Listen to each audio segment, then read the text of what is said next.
Bruno Le Maire, bonjour. Bonjour Jean-Jacques Bourdin. Demain jeudi, réunion présidée par Emmanuel Macron sur les protocoles de réouverture progressive des lieux accueillant du public.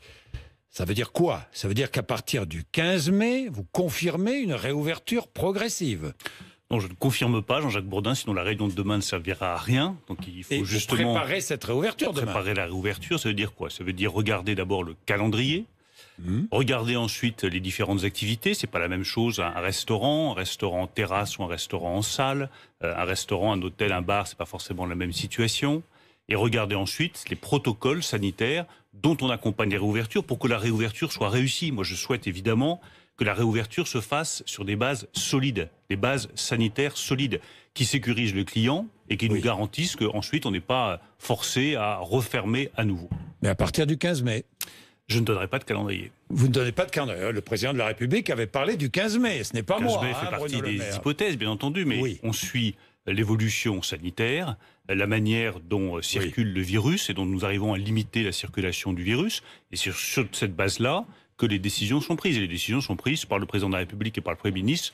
Le ministre de l'Économie et des Finances ne prend pas de décision sur les calendriers. Bien, il y a cette inquiétude autour du variant brésilien. Tous les vols entre le Brésil et la France sont suspendus jusqu'au 19, je crois, c'est bien ça? Quelques jours. Quelques jours, oui. Pourquoi le 19, pourquoi pas? Enfin bon, peu importe. C'est imposé par le droit. On ne peut pas suspendre. C'est ce que disait le ministre des Transports lundi. Le lendemain, voilà que le Premier ministre dit le contraire. Y a-t-il incohérence? La seule cohérence que je connais, c'est la cohérence sanitaire. Vous savez, la décision politique, elle est là pour protéger les Français. Il y a une vraie inquiétude sur le variant brésilien.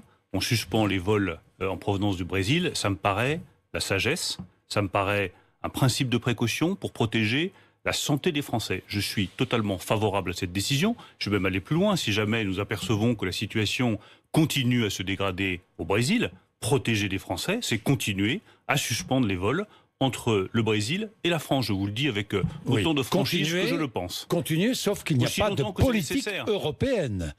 Il n'y a pas de décision européenne sur la suspension de ces vols. Mais notre première responsabilité, c'est de protéger les Français. Je suis membre du gouvernement de la République française. Ma première responsabilité de ministre de l'Économie, des Finances et de la Relance, c'est de protéger les Français, de protéger notre économie, de relancer notre économie nationale. Ça s'inscrit dans un cadre européen, mais quand il s'agit de protéger nos compatriotes et nos ressortissants, la décision du Premier ministre était la bonne décision. Bien, Bruno Le Maire, les aides, le coût en avril, 11 milliards d'euros. Est-ce que toutes les aides seront maintenues jusqu'à la fin de cette pandémie?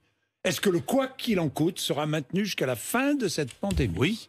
Oui, Jean-Jacques Bourdin, c'est bien, vous savez, de faire preuve de constance en matière de politique publique.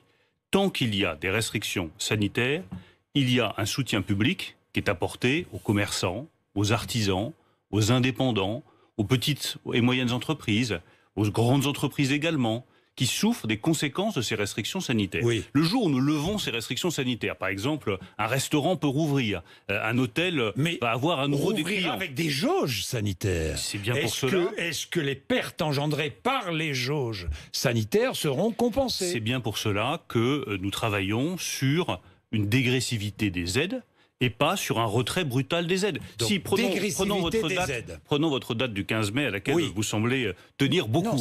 Admettons que je sais bien que c'est le président de la République. Tout à fait. Ce n'est pas la mienne ni la vôtre, Bruno Le Maire. Moi, une fois encore, je ne suis pas responsable du calendrier. Moi non D'autres plus. responsabilités, elles sont suffisamment lourdes comme ça. Mais admettons que le 15 mai, il y ait une réouverture progressive des restaurants. Dans ce cas-là, on ne va pas dire à partir du 15 mai, il n'y a plus de fonds de solidarité pour les restaurants.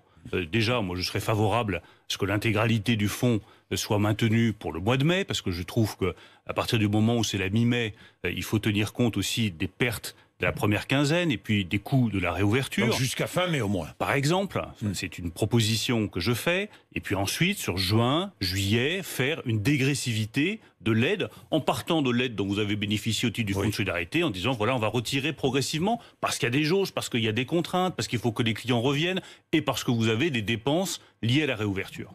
Les PGE, les plans garantis par les prêts, garantis par l'État, il y a problème. Est-ce que vous reportez d'un an le remboursement? Oui. On est bien d'accord. Même pour ceux qui n'avaient pas demandé le report d'un an? C'est à eux de le demander, c'est pas automatique. Oui, c'est pas automatique. Non, parce que certaines entreprises ont intérêt à rembourser le plus rapidement possible. Donc vous avez deux cas de figure. Vous avez un prêt garanti par l'État, vous avez demandé le report d'1 an du remboursement du principal, c'est décalé à 2022, très bien. On est d'accord. Vous êtes dans une autre situation où vous dites, moi j'ai surtout besoin d'investir et donc de fonds propres. Là vous pouvez avoir accès à ces prêts participatifs, 20 milliards qui vont être mis à disposition des entreprises qui veulent réinvestir, recréer des emplois. Et puis il y a toutes ces entreprises qui sont menacées de faillite, qui sont face à un mur de dette. D'ailleurs, les défaillances d'entreprises s'accélèrent. Bien sûr, mais fin mars, elles s'accélèrent, début avril. Je suis cela d'extrêmement près et je ferai le maximum pour éviter les faillites dans notre pays. Par quoi est-ce que ça peut passer? D'abord de la prévention. Je veux qu'on regarde.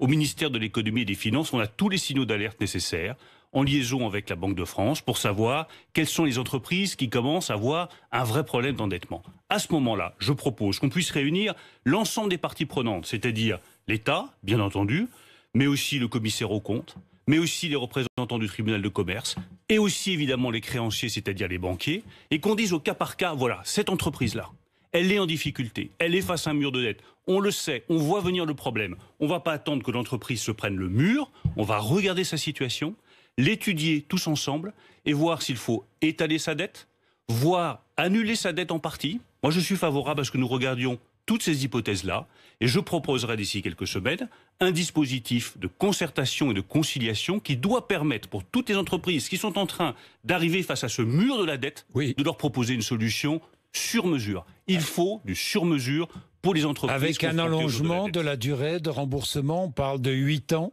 Alors là, je ne parle pas forcément du prêt garanti par l'État. Non, pas forcément du prêt garanti. Vous avez des entreprises qui disent, mon problème, ce n'est pas le PGE, c'est que j'ai d'autres dettes que je n'arrive pas à rembourser.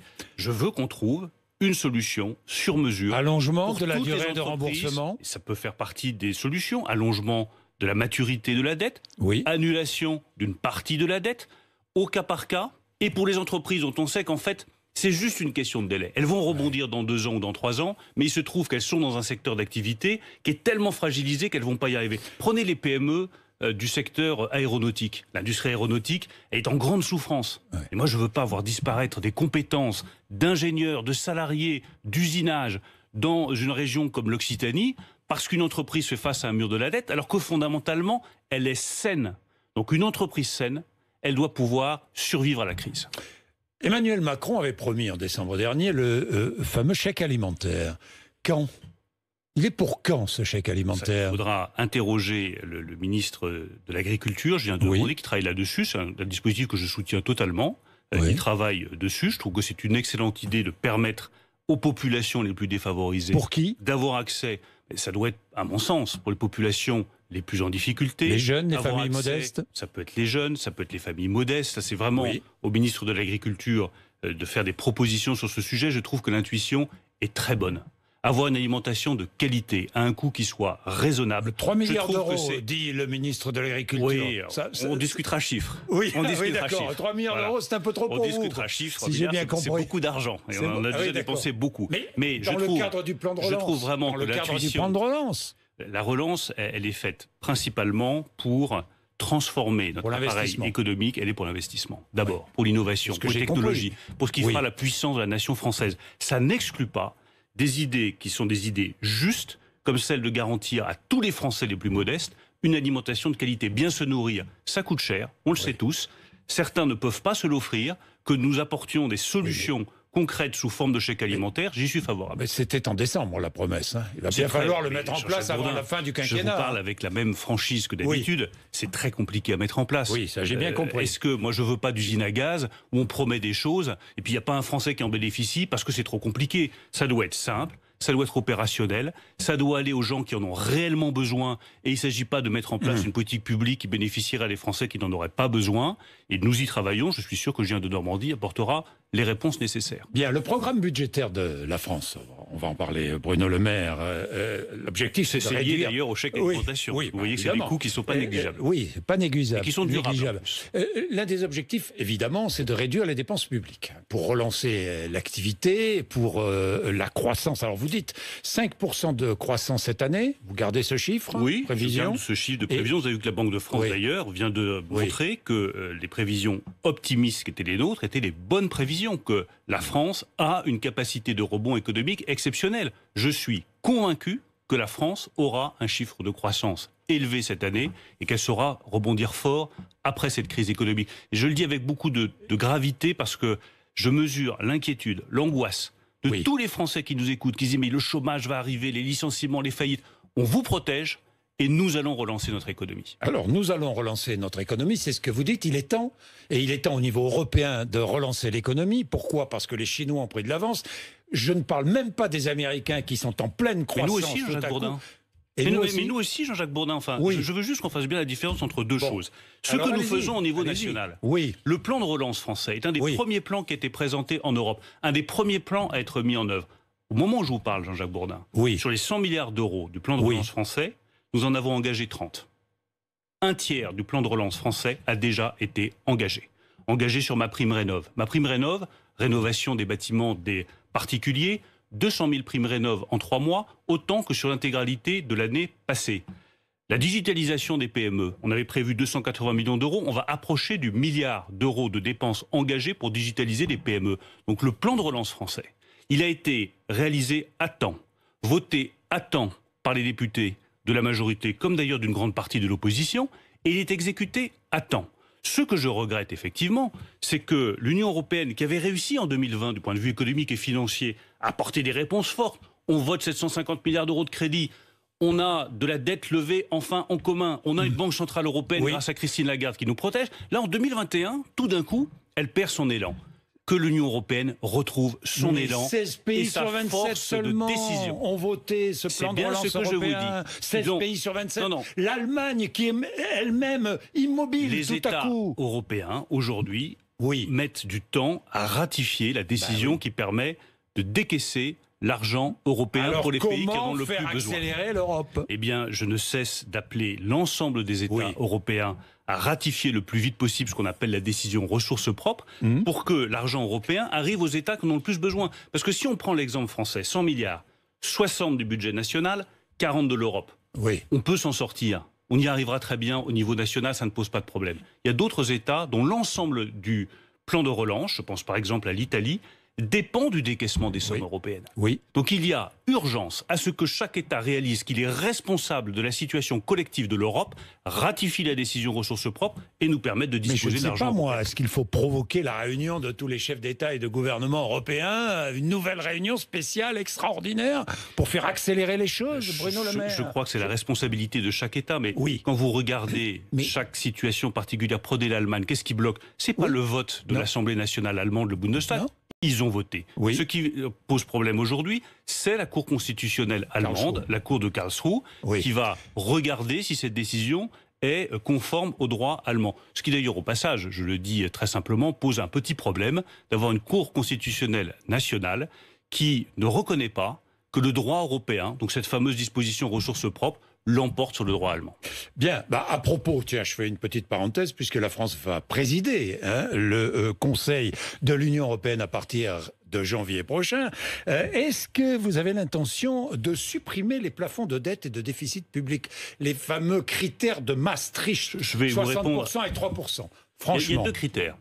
Le 3%, c'est un critère technique. Il a un avantage, tout le monde lui tombe dessus à bras raccourcis, mais c'est un pur indicateur technique qui a son utilité. Parce que c'est ce qui permet de stabiliser la dette. Je ne dis pas que c'est un chiffre magique, les 3%. Je dis que c'est un chiffre utile. Parce qu'il permet de stabiliser la dette des pays. En revanche, il y a un indicateur qui est désormais totalement dépassé. Il faut le reconnaître. C'est l'indicateur de dette publique à 60%. Qu'est-ce que ça veut dire, un indicateur à 60%? Ça avait du sens quand vous aviez des États qui avaient 50% de dette, d'autres 70% de dette publique par rapport à leur richesse nationale. Aujourd'hui, vous avez des États dans la zone euro, comme l'Allemagne, ils vont approcher des 60% très rapidement de dette publique. Ils vont revenir de 70 à 60. D'autres vont être à 120. C'est le cas de la France, nous sommes à 118 en 2021.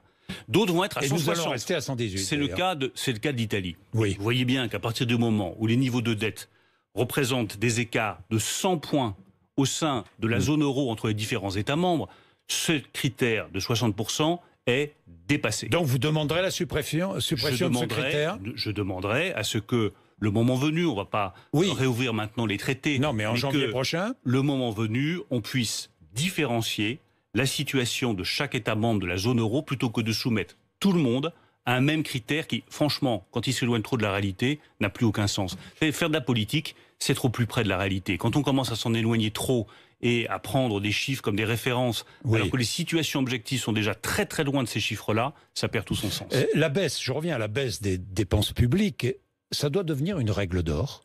Oui, bien sûr. Ça doit devenir une règle d'or. Mais vous savez, raisonnons simplement, Jean-Jacques Bourdin. Contrainte par la loi? Bien sûr, contrainte par la loi. Oui. Mais je vais vous expliquer quelle est la stratégie que nous défendons avec le président de la République. Nous avons protégé les Français comme quasiment aucun autre pays ne l'a fait de cette crise. On a évité le chômage de masse, on a évité les faillites.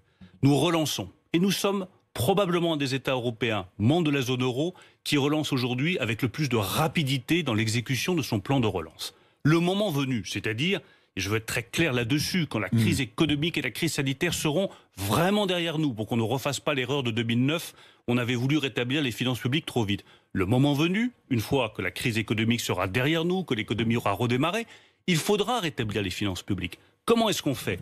Peut-on y arriver en votant chaque année un budget, et puis d'une année sur l'autre, finalement on rajoute des dépenses, on oublie les économies? Je pense que ce n'est pas possible. C'est pour ça que je suis favorable à ce qu'on vote en début de quinquennat l'ensemble des dépenses que l'on va engager sur 5 ans. C'est ce qu'on appelle la pluriannualité des finances publiques. Et que ça devienne une règle d'or. Et que ça devienne une règle de nature constitutionnelle. C'est la position de ministre des Finances français attaché au rétablissement des finances publiques françaises. Il nous faut une règle qui dise en début de quinquennat, on peut choisir les dépenses qu'on veut privilégier, on peut choisir les économies que nous allons faire. C'est ça la démocratie.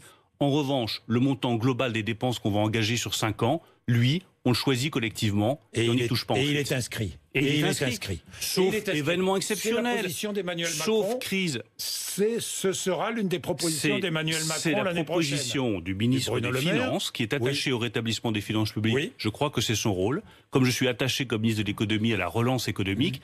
Mais la France sera forte si elle a plus de croissance, et nous allons y arriver, mais également si elle a des finances publiques bien tenues. Et j'y suis attaché. Alors, baisse des impôts, pas de hausse d'impôts, mais baisse des impôts de production, 10 milliards, 33 milliards, disait lundi matin Xavier Bertrand. Ici même, si je suis élu président de la République, la baisse sera de 33 milliards d'euros.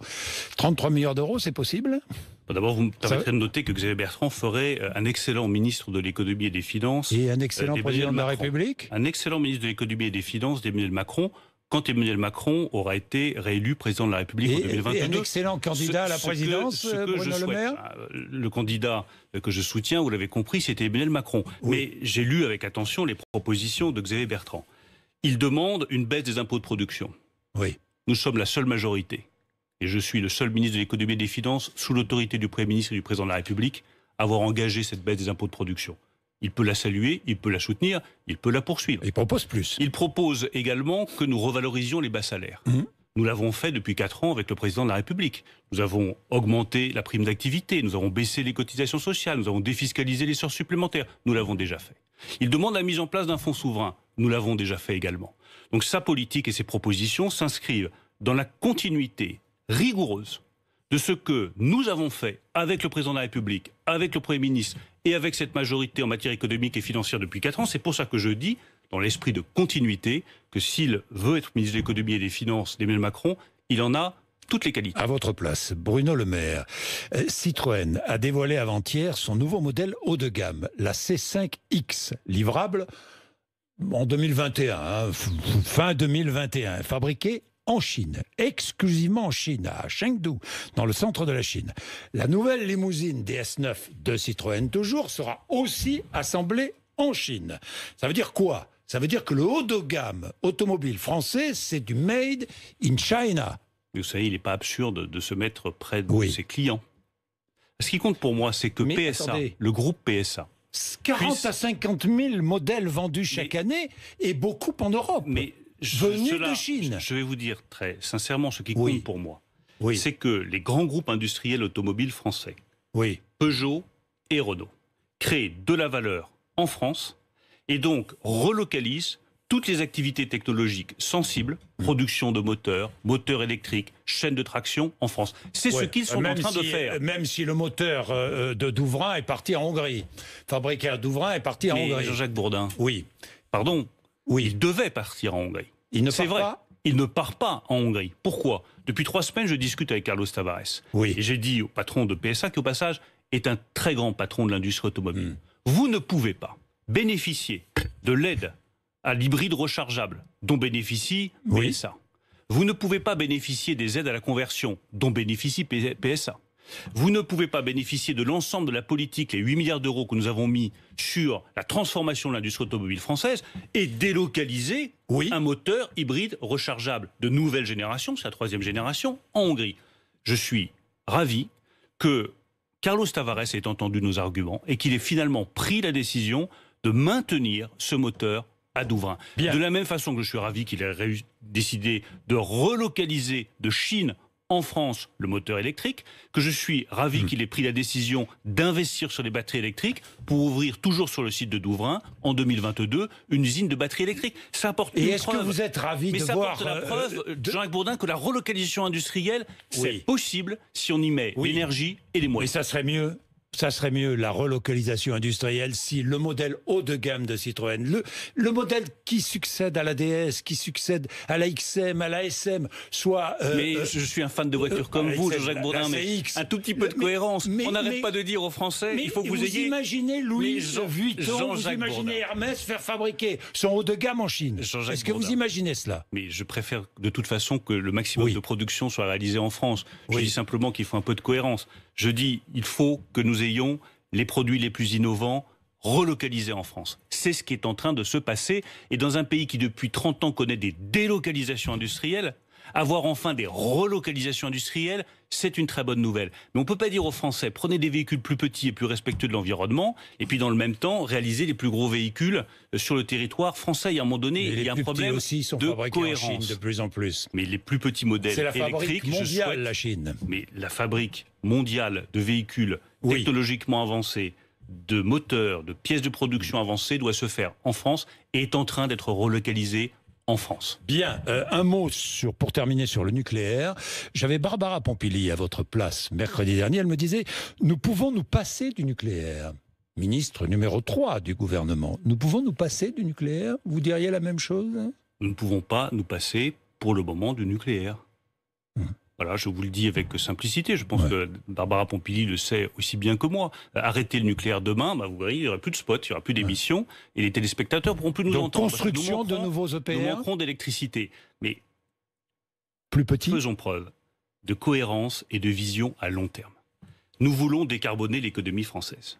Nous allons avoir un besoin massif, d'électricité décarbonée immédiatement disponible.